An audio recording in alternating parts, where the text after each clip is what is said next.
Welcome to the debate. Today we're diving into really one of the trickier technical challenges in generative AI right now, let's call it a capabilities gap between how well we can edit images using instructions and how well we can do the same for video.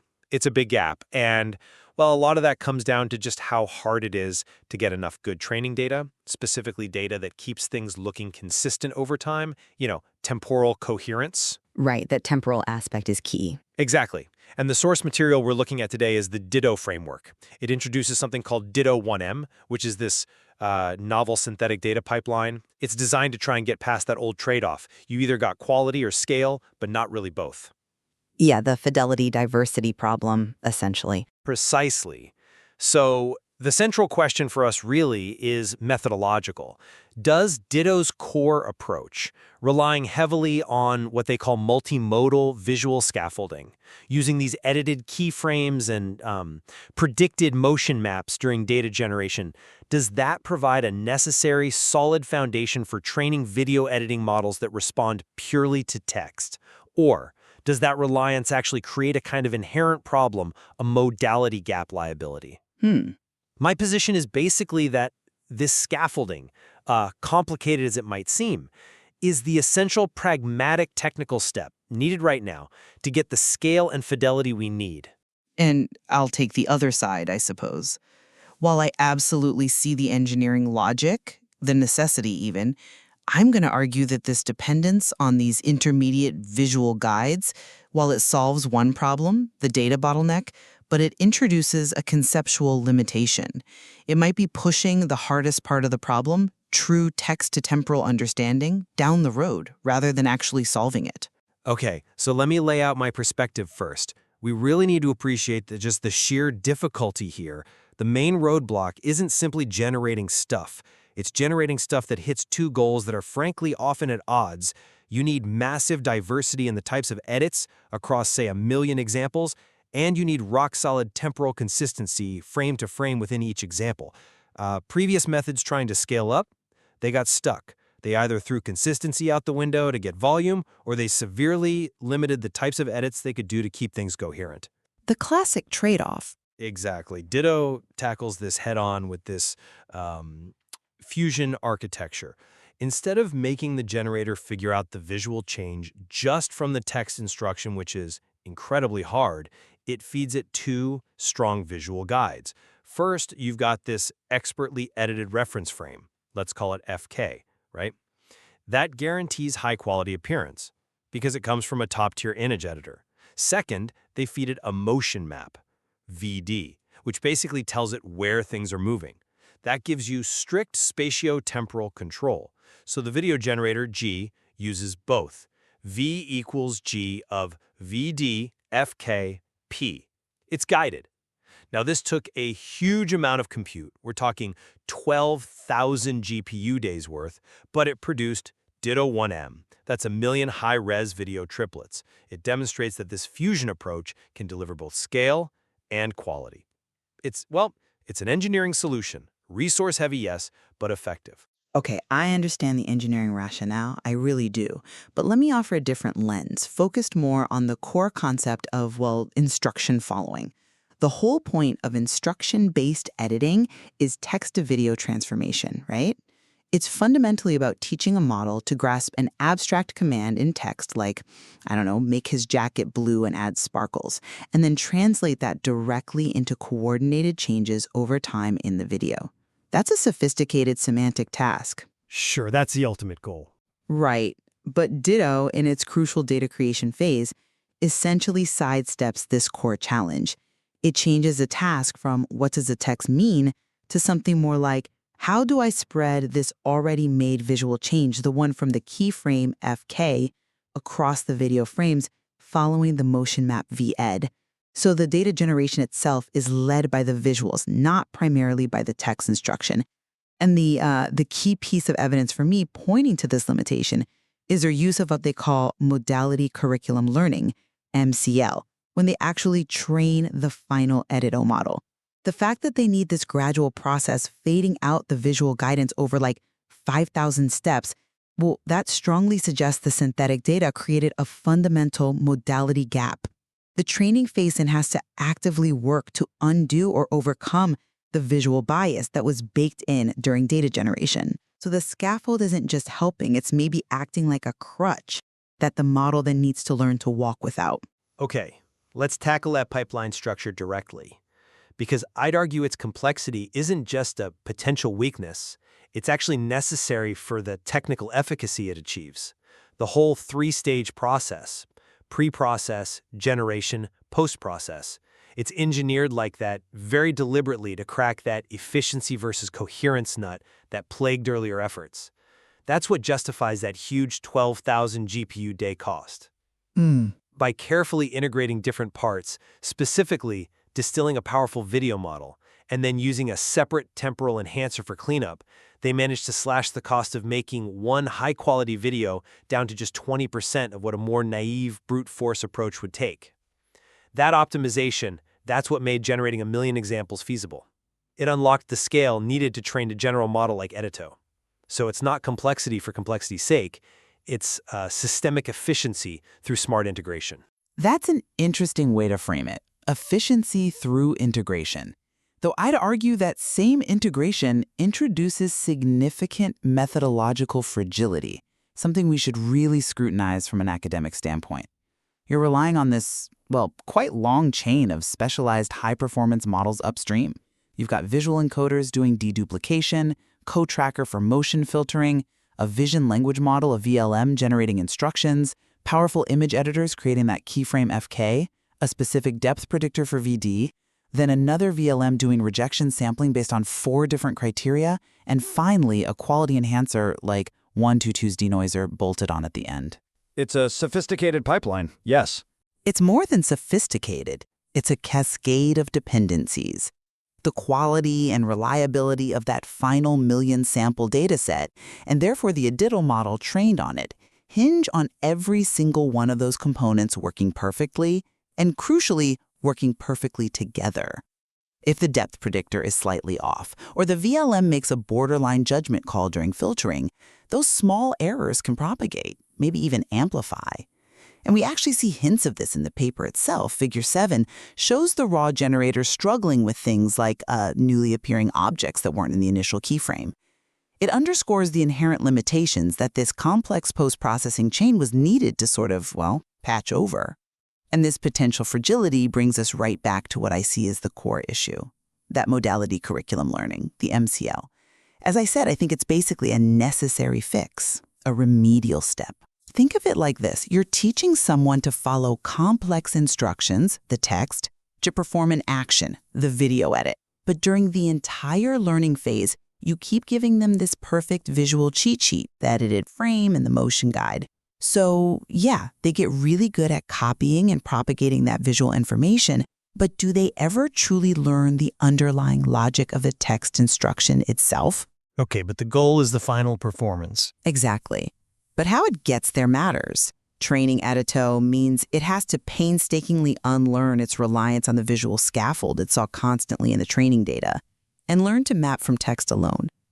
That transition is inherently tricky, unstable even, which is why you need that structured curriculum, the gradual fading. So when we see Editto scoring highly, there's a risk we're mostly seeing really good visual propagation, stemming from those strong FK and VA priors, rather than a truly deep, flexible understanding of the language command. See, I'm just not convinced by that framing because the actual experimental results, the evidence, points to MCL being a crucial enabler. It helps the model develop better semantic reasoning. It's not just patching a flaw. Your analogy implies the student is just cheating, but sometimes, in complex learning, a structured pathway with initial support is actually essential for mastery. The ablation studies they provide are quite explicit about this. They show that if you train Editto without MCL, the instruction fidelity tanks. It performs much worse. That, to me, proves MCL is actively teaching the model to shift its dependencies successfully away from the visual crutch, as you called it, and onto the text input. And look at the final metrics. Editto achieves significantly better scores across the board. Instruction adherence, EDITAC, is 3.85. Temporal consistency is 3.76. Now, for listeners, an EDITAC of 3.85 is actually very high. It means human reviewers rated it extremely well on average for actually doing what the text asked. That demonstrates competence beyond just copying pixels around. It shows genuine instruction following ability, a capability unlocked because the scaffolded data and the curriculum provided a stable way to first learn the tricky temporal aspects. Because the framework isn't just about fidelity, it's about addressing the sheer lack of varied instruction data. To get to 1 million examples, you need automation. And that's where the VLM, the Vision Language Model, becomes absolutely critical. It's not just churning out volume, it's adding intellectual diversity and ensuring data quality. The curation aspect is important, yes. Right. They use it in this clever two-step way. First, it generates diverse instructions that are actually relevant to the video content, using a smart prompting strategy. Second, it acts as a strict quality filter on the output, checking against 4 key things. Did it follow the instruction? Did it mess up the original meaning? Does it look good? Is it safe? This automated curation is what guarantees the integrity of that massive Ditto on M dataset. Trying to do that manually at scale? Forget it. It would be impossibly slow and expensive. The VLM is the key to unlocking both quality and scale here. Okay, I agree. The VLM curation is vital for filtering out duds. But the resulting diversity of instructions might still be structurally limited by that initial reliance on the image editor for the keyframe F. We need to look at the actual distribution of edits in the final dataset. Fair point. Paper mentions, I think around 700,000 triplets are global edits and only about 300,000 are local edits.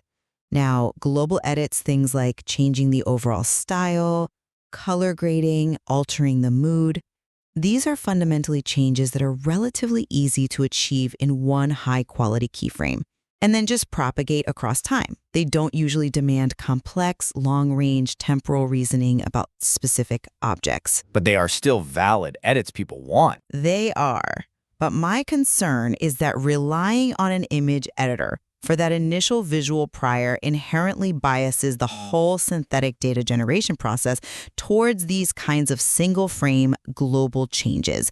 The system gets really good at making data for things that look good visually and are known edit types, mostly because they work well on a static image. But this might come at the expense of neglecting the really hard stuff, the true frontier, complex multi-step instructions, or highly nuanced local edits that require genuine semantic understanding over time. The framework seems optimized for what a good image editor can start, not necessarily for the most challenging video editing tasks that involve deep temporal understanding.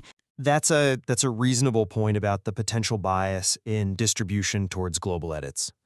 But I'd push back slightly. The fact that Ditto 1M still includes 300,000 local edits, high-resolution, temporally coherent local edits, mind you, that in itself is a huge leap forward compared to what was available before, even if global edits are more numerous. And furthermore, the primary goal here was creating a dataset broad and challenging enough to train a general-purpose model. The fact that Editto achieves state-of-the-art results across many different benchmarks, including local edits, suggests this approach, scaffolding and all, produced a data distribution sufficiently diverse to push semantic learning beyond simple propagation. It delivered generalizability where previously we had very specialized, narrow models. But the fundamental academic question still hangs there, doesn't it?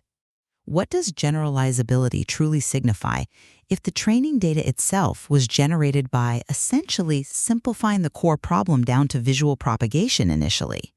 We have to keep asking if this engineering success, while impressive and practical, might inadvertently be setting a kind of conceptual ceiling on how deeply these models understand language in a temporal context.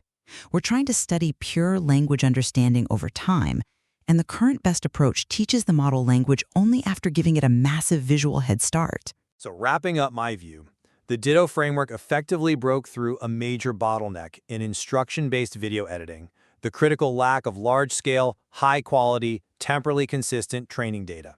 The sophisticated integrated system they built using strong visual priors from image editing, motion guidance from depth maps, clever computational efficiencies like distillation, and that necessary modality curriculum learning, well, it represents the most practical and effective path available today to achieve both massive scale and high fidelity simultaneously. It's really an engineering blueprint for reaching state-of-the-art performance right now. And my summary would be this. The Ditto work is, without doubt, a significant engineering accomplishment in the field of synthetic data generation. The performance of the resulting Ditto model clearly speaks volumes. However, looking at it from a more academic, conceptual angle, it also starkly highlights the fundamental challenges that still remain. The current state of the art, as demonstrated here, still leans heavily on complex, carefully engineered visual scaffolding during data creation, just to cope with the inherent difficulties of temporal coherence and the abstract nature of text-to-video mapping.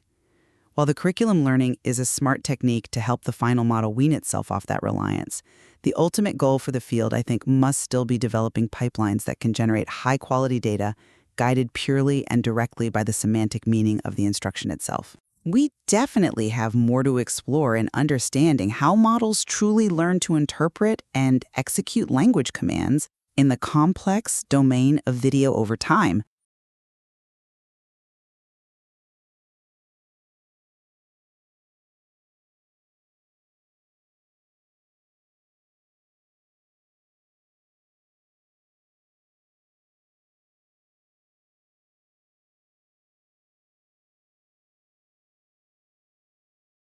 Today, we're doing a deep dive into an academic paper that's a real game changer for generative AI. It tackles one of the biggest challenges out there. How do you make AI video editing as simple and powerful as AI image editing? Well, the answer might just be a new framework called Ditto, and it could seriously change the game for video creation. Let's get into it. So, here's our plan. We're going to follow the classic problem solution story. First, we'll look at the problem, this huge gap between AI for images and AI for video. Then we'll meet the villain, the data scarcity problem. After that, we'll introduce the hero, the Ditto pipeline, and see the massive data set it built. And finally, we'll look at how they trained a new model and check out the pretty incredible results. All right, so to really appreciate the solution, you've got to understand the problem these researchers were up against. For a long time now in generative AI, there's been this really obvious gap in what's possible. I mean, you've seen it, right? On one hand, editing images with AI is just magic. You type what you want and you get these perfect high-quality results, like you see on the left. But then you try to do the same thing with video, and you get, well, that thing on the right. It's often a flickering, glitchy mess where nothing really holds together. So what gives? Why is video so much harder? Well, it all comes down to one thing: time. See, editing one single picture is a static problem. But with video, any change you make has to stick and look consistent across hundreds, maybe thousands of frames. It's a whole different ballgame. And that complexity leads us directly to the real bottleneck, the main villain that was holding back all the progress in this space: a serious lack of the right kind of data. Okay, so you know AI models learn from examples. For video editing, you need what's called paired data. That's a triplet. You need the original video, a text instruction like "make this look like it's made of clay," and the final professionally edited video that shows the result. The problem? Trying to create millions of these triplets by hand is just impossibly expensive and slow. So for a long time, a big data set like this just didn't exist. So, of course, the community tried to find workarounds. There were two main approaches people took to try and solve this. But as the paper points out, you always had to make a really tough choice. Your first option was the inversion-based method. Think of this as the boutique artisanal approach. It could produce a beautiful result for a single video, but it took a ton of computing power and forever to run. No way to scale that up. Your other option was feed-forward. This was faster. It would edit one frame and then try to copy-paste that edit onto the rest of the video. But the quality was usually pretty bad, and that's where all that flickering came from. So you're stuck. You could have quality, or you could have scale. You could never have both. This is where the paper's big idea comes in. To finally break that trade-off, the researchers designed and built a completely new system from the ground up, and they called it Ditto. And they lay out their mission right in the paper. They call Ditto a scalable and cost-efficient data synthesis pipeline. Basically, they built a machine with one purpose: to destroy that old choice between quality and scale. The goal was to finally get everything: quality, speed, and diversity, all at once. And here is the blueprint for that machine. You can think of this whole thing as an automated data factory. You feed raw videos in one end, and out the other comes these perfect, ready-to-use training examples. The whole assembly line works in 3 main stages. First, they prep the raw materials, finding and cleaning up good source videos. Second is the core of the whole operation, the generation engine. And third, they have a strict quality control step to make sure only the best examples make it through. Now, the real secret sauce is in that second stage, the generation part. Here's what's so clever. Instead of just giving the AI a text prompt, they give it a whole cheat sheet. It gets the text, yes, but it also gets a perfect target image of one edited frame, and it gets a depth map of the original video. That depth map is key for keeping the motion and structure solid.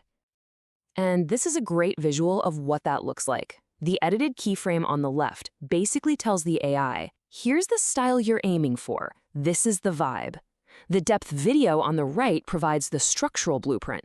It tells the AI, here's how the scene is laid out and here's how it moves, which prevents the final video from turning into a wobbly mess. Now, to make this whole factory run on its own, they put an AI in charge. They used a vision language model, a VLM, as an autonomous agent. This AI had 2 jobs. First, it acted as the creative director, coming up with all the cool editing ideas. And second, it was the quality inspector, watching the output and throwing out any videos that weren't up to snuff. This is how they made the whole thing scalable. So, they built this incredible automated data factory. The big question is, what did it actually make? What it made was this, Ditto 1M, a brand new dataset with over 1 million high-fidelity video editing triplets, 1 million examples of source video, text prompt, and edited result. And, crucially, they made it open source. This is exactly the kind of resource the entire AI community had been waiting for. And just to give you a sense of the sheer effort involved here, building this dataset took over 12,000 GPU days of compute time. This was not a small weekend project. This was a massive industrial-scale undertaking. But it's not just about the size. It's about the variety. You can see from this chart, the dataset is incredibly diverse. It's got everything from videos of single people to complex scenes. And that's important, because if you want to train a model that can handle anything you throw at it, it needs to have seen a little bit of everything. So now they have it, the biggest and best video editing dataset in the world. With that in hand, they were finally ready to train their new model, which they called Editto. And they used a really smart way to train it. It's called modality curriculum learning. But an easier way to think about it is like teaching a kid to ride a bike. You start them off with training wheels to make it easier, and then you slowly take them away. So in the first phase of training, the training wheels are on. The model gets a huge hint. It sees both the text instruction and that final edited keyframe. It gets to cheat and look at the answer. This makes it really easy for the model to learn the basic connection between the words and the visual style. Then, in phase 2, they start to take the training wheels off. They gradually fade out that visual hint, which forces the model to stop relying on the cheat sheet and actually understand what the text means on its own. It's how you get a model to go from just copying a style to truly interpreting a command. All right, so the data pipeline was built, the model was trained with this clever curriculum. Did all that hard work actually pay off? Let's take a look at the results. And, wow, yeah, the results really do speak for themselves. On the left, you've got the original video. On the right, the result for the prompt, make it the Lego toy style. The style is spot on, but the really amazing part is the temporal consistency. It's stable, the motion is preserved. It just works. Here's another one, a transformation into the style of Japanese anime. And again, look at how it captures the aesthetic, the color, the lines, but the underlying motion and the structure of the person remain perfectly coherent. This is what state-of-the-art looks like. And this isn't just a subjective thing. The numbers are just as dramatic. They ran a study where they had humans rate the quality of different AI video editors, and Editto just crushed the competition. It wasn't a small, incremental improvement. This was a massive leap forward, setting a whole new standard for the field. So the huge takeaway here isn't just about this one cool model, Editto. The real foundational contribution is the Ditto 1M dataset itself. By building this data factory and open sourcing the results, they've given the entire research community the tools to build the next generation of models. They've effectively closed the gap between image and video editing, and that leaves us with a pretty profound question for the future. When creating a video becomes as easy as writing a sentence, what new stories will we all be able to tell?